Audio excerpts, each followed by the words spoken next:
This is the story of Flamma, a man from Syria who became a legend, a warrior, and a symbol of defiance. He was born far from the blood and chaos of battlefields, living a simple life. But fate had other plans. The Romans came. They took him.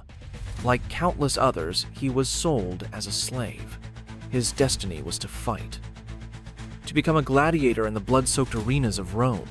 His new life meant pain, sweat, and endless battles. But Flamma wasn't just a slave. He was something more. He learned fast. He grew stronger, like a fire hidden beneath the ashes, waiting to rise. Then came the day of his first battle. The arena roared. Thousands of eyes watched, waiting for blood to spill. But something happened that no one expected. Flamma fought, not like a desperate man, but like a beast, wounded, dangerous, unstoppable. He won, not just the fight, but the hearts of the crowd. The trainer saw it. He wasn't just another gladiator. He was a born warrior. Fight after fight, victory after victory, Flamma became one of the greatest. But this was only the beginning, because for Flamma, survival was never enough. He wanted more. But what? And that is where his story takes a turn. Flamma fought again and again. Every battle, a masterpiece of skill and ferocity. He wasn't just surviving, he was thriving, a star in Rome's brutal sky. And then, he reached the moment every gladiator dreamed of. In Rome, when a warrior proved himself over and over, he was given a gift. The rudis, a wooden sword, a symbol of freedom. It was his. Freedom. A life beyond the blood and the sand. But then, Flamma did the unthinkable. He said no. Silence.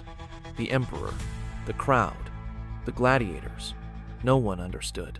Who refuses freedom? But Flamma did. Why? He stayed. He chose the arena, the only place that made sense. So he fought again, and he won. Again and again. The rudis came a second time.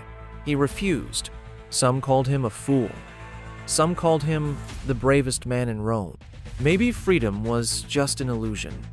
Maybe the only true freedom was accepting his fate. He won a third time, a fourth time, and each time he refused.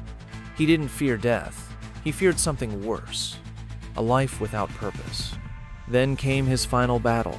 He stood, bleeding, barely holding on, but he was still standing. And when he finally fell, he fell where he had chosen to be.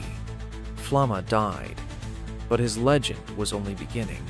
On his grave, they carved one sentence: the man who refused freedom 4 times. His name lived on, not because of the battles he won, but because of the choices he made. Even emperors wondered about him. Why? Why did he refuse to be free? Maybe Flamma had found a freedom none of them ever would.